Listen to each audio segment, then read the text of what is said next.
pensar: qual é o meu bom perfume que posso derramar diante do Deus que se manifesta?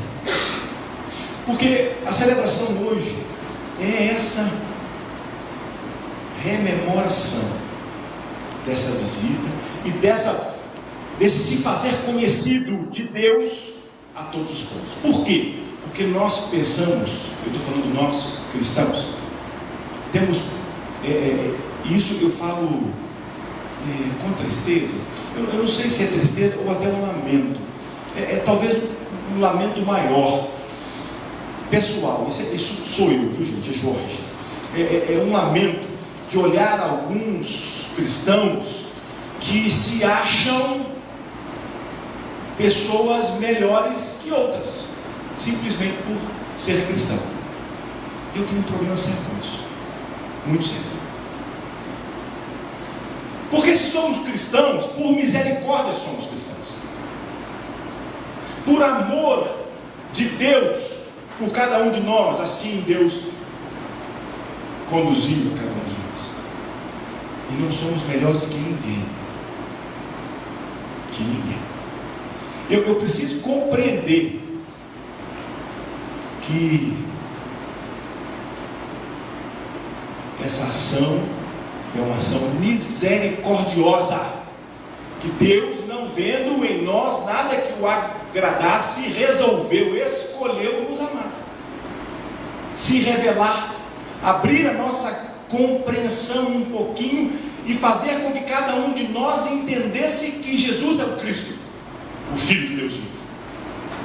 E assim caminhamos, gratos por essa misericórdia, por esse revelar, porque Deus se mostra hoje, continua se mostrando hoje, através de mim e de você, cotidianamente, através das ações, da história.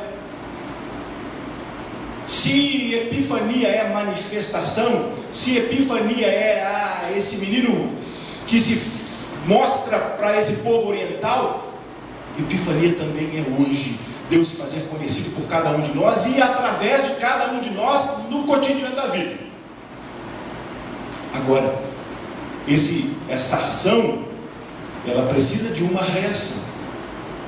Quando Deus faz um movimento na direção do ser humano, o ser humano precisa fazer um outro movimento, essencialmente na direção de Deus, com resposta de gratidão. E a resposta de gratidão que hoje eu quero desafiar o seu coração para dar a Deus é uma resposta que a gente olha lá, aquela igreja que nasce em Jesus Cristo, quando esse menino já não é mais um menino, quando esse menino já cumpriu o seu papel aqui na terra, de crescer, de ver humilhado como uma das criaturas que ele criou, ensinar para nós amor, perdão, acolhimento, cumplicidade, braços dados, ensinar vida, dizer que ia pagar pelos nossos pecados, pagou pelos nossos pecados naquela cruz, topou a morte, venceu a morte que era minha, que era sua, ressuscitou ao terceiro dia, foi assunto aos céus e enviou o Espírito dele para morar conosco, habitar conosco.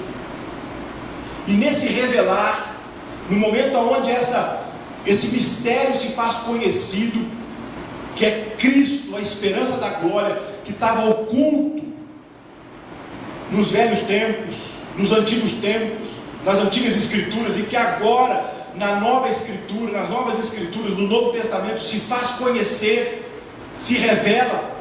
Pedro, então, naquele discurso ali de Pentecostes, abre o conhecimento através do Espírito de Deus de um monte de gente. 3.000 pessoas ouvem o discurso de Pedro, que antecede o texto que lemos de Atos dos Apóstolos.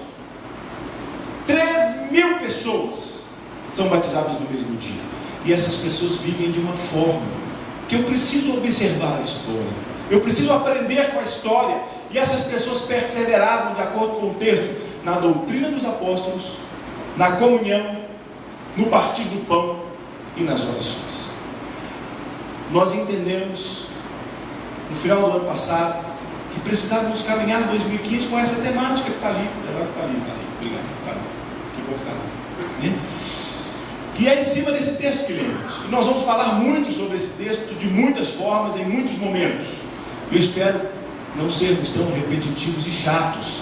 Eu espero que a gente possa ter a graça de Deus para falar de busca de conhecimento, de comunhão, de partir do pão e de oração, de várias formas diferentes, de todas as formas que esses temas podem ser desdobrados durante o ano de 2015. E hoje, eu quero te desafiar a responder a esse Deus que se faz, ainda hoje, presente e manifesto, com perseverança.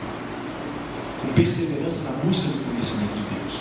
Porque lá esses irmãos perseveravam, depois de ouvir o discurso de Pedro, depois de entender quem é Jesus, perseveravam na doutrina dos apóstolos. Eu preciso conhecer a Cristo de forma correta, reta, ortodoxa, e não apenas um Cristo de uma história. Tem um monte de gente que conhece histórias de Cristo. Eu cito de vez em quando aqui uma frase de um teólogo muito conhecido, que é o Wayne Grudem. Ele fala o seguinte: ele fala que conhecer sobre Cristo não é suficiente, conhecer e concordar não é suficiente. Eu preciso conhecer, concordar e me submeter. Conhecimento, tem um monte de gente que tem. Quanta gente conta histórias de Cristo aí? Quantos Cristos temos por aí? Temos Cristos, inclusive, que é cheio de grana, que dá casas próprias para um monte de gente. Temos Cristos que dá carros 0 quilômetros para um monte de gente. Temos Cristos por aí, meus irmãos, que ele não admite nenhum tipo de enfermidade. Temos Cristos que cura todo mundo. E eu falo assim, não me parece muito bem com o Cristo das Escrituras, não. O Cristo das Escrituras é diferente. O Cristo das Escrituras, ele vai sim prover tudo aquilo que tem necessidade, mas ele vai também me dar força quando necessário for eu passar por adversidade. A adversidade faz parte da vida, e ela não perde a beleza, não deixa de ser bonita quando a adversidade vem. E é esse Cristo que as Escrituras mostram. Esse Cristo, ele precisa ser conhecido, e nós precisamos buscar esse Cristo de forma devida em cima da doutrina dos apóstolos, corretamente, conhecendo as Escrituras de maneira responsável. Então eu estou te desafiando a sair da superfície das Escrituras e a se aprofundar, a dar mergulhos mais profundos, a conhecimentos mais enraizados, fundamentados, mais radicais, com mais raízes fortes, fundamentos fortes, que sustentam de fato a nossa fé e o nosso conhecimento de Deus. Também te desafio a responder a esse Deus que se mostra perseverando na comunhão. E comunhão é um negócio complicado. Primeiro que hoje não há tempo. O Cronos nos suga, nos domina. Nós temos tempo para um monte de outras coisas, menos para ter comunhão com as pessoas que são importantes para nós, com os nossos irmãos. Não temos mais tempo de comunhão, não tem mais tempo de estudos bíblicos, não tem mais tempo disso. Tem tempo para tudo, menos para eu sentar com a minha família, pegar a escritura. Eu vou gastar 10 minutos, mas esse tempo não existe. Existe 5 horas diante de televisões, mas 10 minutos para eu ler as escrituras com a minha família e orar com a minha família, esse tempo não tem. Não tem tempo, porque eu estudo, eu trabalho, eu pego um ônibus, eu pego o metrô, eu pego um móvel, eu pego um disco voador, eu pego tudo, mas eu não tenho tempo de comer um pão de queijo na casa do meu irmão. Eu não tenho tempo de tomar um café com a pessoa que gosto. Eu não tenho tempo de estar perto do meu filho, perto da minha filha, perto do marido, perto da esposa. Eu não tenho tempo de se assentar mais à mesa. As mesas não existem mais nas nossas casas. Não temos tempo de visitar as pessoas próximas. Não conhecemos pessoas do nosso próprio prédio. Que comunhão vivemos? Uma comunhão com a gente mesmo? Dentro das nossas ostras? fechados nesse ostracismo doentio, nesse individualismo morto, sozinho? Será que isso é vida? Nós somos seres essencialmente sociais. Deus nos criou assim, sabe por quê? Você sabe por que a gente precisa dos outros? Você sabe por que sozinho a gente morre? Porque nós somos imagem e semelhança de Deus. E Deus não é só, Deus é três. Deus é comunidade maior, modelo, relações perfeitas, Pai, Filho e Espírito Santo, amando e respeitando um ao outro. Solidão não existe em Deus. Eu preciso de gente, eu preciso de afeto, eu preciso de toque, eu preciso de carinho, eu preciso de tempo junto, eu preciso de comunhão. Se a gente vai responder de fato a esse Deus que se mostra, eu preciso responder buscando gente. Primeiro os que estão mais perto, depois aqueles que estão não tão perto assim, depois aqueles que estão longe. De alguma forma eu preciso estar perto. Eu sei que nós estamos num tempo de transição cultural muito grande. Eu sei que as relações hoje virtuais, para os meninos mais novos, estava brincando outro dia falando com o Caio, que para o Caio está ali com quantos anos, Caio? 12? 14, que 12, cara, vamos desse tamanho? 14. Esse rapaz de 14 anos de idade aí, para ele, uma relação virtual é real. Não é verdade, cara? Você não consegue conversar com um amigo seu através do WhatsApp? Do Zap da vida? Não consegue. Para você não é verdade? Pois é. Para mim não. Eu não consigo. Eu acho aquilo frio, limitado. Eu não consigo expressar tudo que eu gostaria de expressar quando eu pego um irmão, olho no olho, pego na mão e falo que eu preciso falar assim, assim com você. É diferente para mim. Mas mesmo com todo esse abismo de geração imenso, nós precisamos buscar comunhão.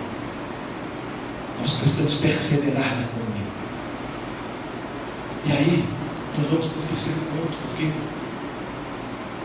buscar o conhecimento de Deus, perseverar na comunhão, mas eu preciso perseverar também. Lá os nossos primeiros irmãos partiam um pão. E esse partir o pão não é só esse pão de visita, não. É partir o pão com aqueles que tinham necessidade. É suprir a necessidade daqueles que estão ao nosso redor e aqueles que não estão ao nosso redor. É ser solidário.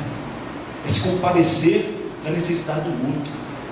E nós muitas vezes achamos que quando Deus supre a nossa necessidade, está ótimo. É verdade. Graças a Deus por isso. E quando Deus dá um pouquinho a mais, porque de vez em quando, de vez em sempre, Deus gosta de fazer umas gracinhas, e dá um pouquinho a mais, não é assim? Às vezes você está esperando uma coisa que é uma necessidade, Deus te dá aquilo, supra a sua necessidade e sobra a beiradinha, não é assim? O que a gente faz com a beiradinha? Usa para a gente, esconde até dos nossos familiares. E a gente esquece que tem gente do nosso lado que não tem nada, que precisa do pão. Você comeu pão hoje? Eu comi. Falei hoje de manhã que eu comi ontem à noite um pãozinho com uma geleiazinha de goiaba e com requeijão. Você gosta de pão com geleia e requeijão? É bom demais. Experimenta depois. Sabe aquelas bisnaguinhas de pão integral? Passa uma beiradinha de requeijão do lado e depois uma beiradinha de geleia do outro. Aquele negócio dá um sabor. Aqui tem gente que não tem nem o pão. Quanto mais a geleia e o requeijão.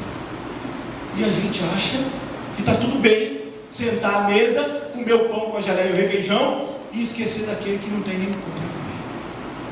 E eu preciso ser solidário. Eu preciso enfiar a mão no meu bolso. Eu preciso dividir aquilo que Deus me dá. Eu preciso deixar de ser mão de vaca, deixar de ser pão duro.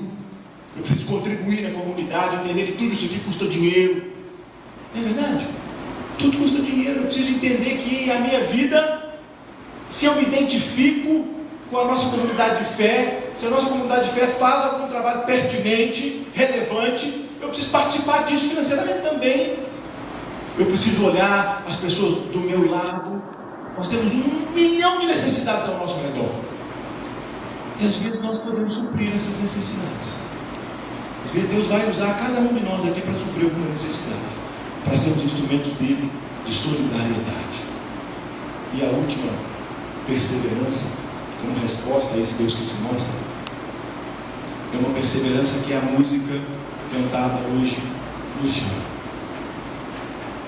É uma perseverança de esperar em Deus no caminho, de caminhar com Deus, de andar com Deus, porque é a perseverança nas orações. Deixa eu falar uma coisa para vocês. Eu sou criado dentro de um cristianismo onde eu não gostava muito das orações que a minha mãe fazia comigo, por N motivos. Eu achava que aquilo tudo era chato demais, cansativo demais, repetitivo demais. Mas toda aquela repetição foi essencial para a minha formação hoje. Hoje eu consigo ver isso. Lá não. Lá eu gozava, ria das beatas que a mamãe levava para dedicar para fazer a novena dela, um monte de coisa.